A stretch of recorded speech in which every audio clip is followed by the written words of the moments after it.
तिकडे पावसाचा आनंद घेताना काल दिवसभरामध्ये राज्यामध्ये वेगवेगळ्या घटनांमध्ये 6 जणांचा बुडून मृत्यू झालेला आहे। नवी मुंबईच्या गाडेश्वर नदीपात्रामध्ये पोहायला गेलेल्या 2 पर्यटकांचा बुडून मृत्यू झालाय।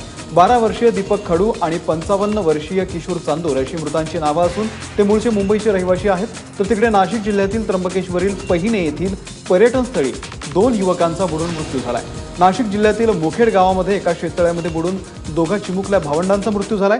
तसंच पुण्याच्या लोहगावमध्ये एका पाण्याच्या साचलेल्या डबक्यामध्ये 2 तरुण बुडाले।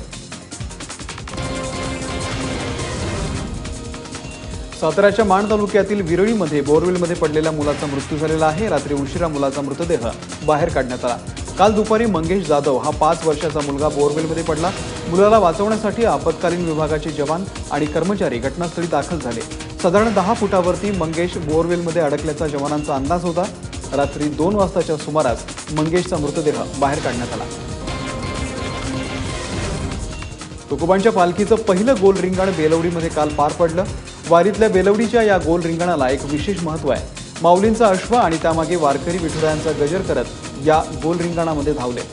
माऊलींच्या या गोल रिंगणांचं दृश्य आपल्या डोळ्यामध्ये साठवण्यासाठी नागरिकांनी सुद्धा मोठी गर्दी केली होती।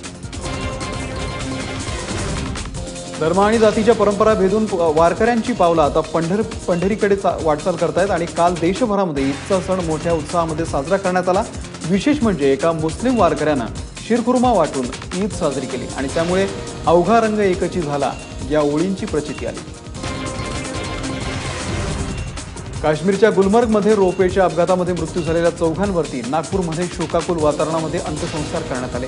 रोपवेवर झाड कोसळल्यामुळे नागपूरचे रहिवासी असणाऱ्या अंद्रास्कर कुटुंबातील चौघांचा मृत्यू झाला होता। जयंत अंद्रास्कर, त्यांची पत्नी मानसी, मुलगी जान्हवी आणि अनघा अशी मृतांची नावं आहेत। अंद्रास्कर कुटुंब दिल्लीच्या शालिमार बाग परिसरामध्ये वास्तव्याला होतं। पर्यटनासाठी ते काश्मीरच्या गुलमर्गमध्ये गेले होते।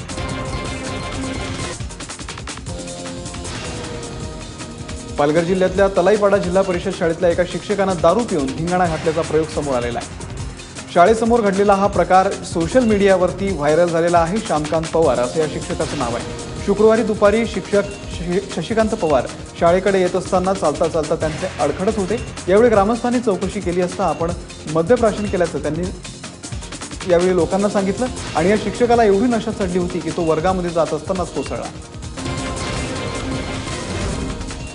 गोंदिया शहराचा विकास कशा पद्धतीने व्हावा यासाठी 5 वर्षांपूर्वी विधानसभा या व्हॉट्सअप ग्रुपची निर्मिती करण्यात आली आणि या ग्रुपच्या माध्यमातून गोंदिया मंथन या कार्यक्रमाचं आयोजन करण्यात आलं होतं। यामध्ये 265 सदस्यांनी सहभाग नोंदवला।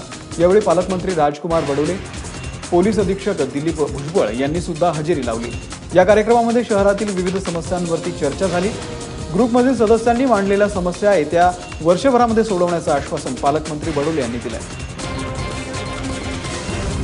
लोढा समितीच्या कठोर शिफारसींपासून बीसीसीआयला आणि संलग्न असोसिएशनला वाचवण्यासाठी पदाधिकाऱ्यांचा आटापिटा अजूनही सुरूच आहे। लोढा समितीच्या शिफारसी सहजतेनं कशा लागू करता येतील याचा अभ्यास करण्यासाठी एका समितीची स्थापना करण्याचा निर्णय बीसीसीआयच्या विशेष सर्वसाधारण सभेने घेतलाय। या समितीची आजपर्यंत स्थापना करण्यात येईल। तसंच बीसीसीआयशी संबंधित 5 ते 6 सदस्यांचा या समितीमध्ये समावेश असेल असं सुद्धा सांगण्यात आलंय। या समितीला आपला अहवाल 15 दिवसांमध्ये सर्वोच्च न्यायालयामध्ये नेमलेल्या प्रशासकीय समितीला सादर करायचा आहे।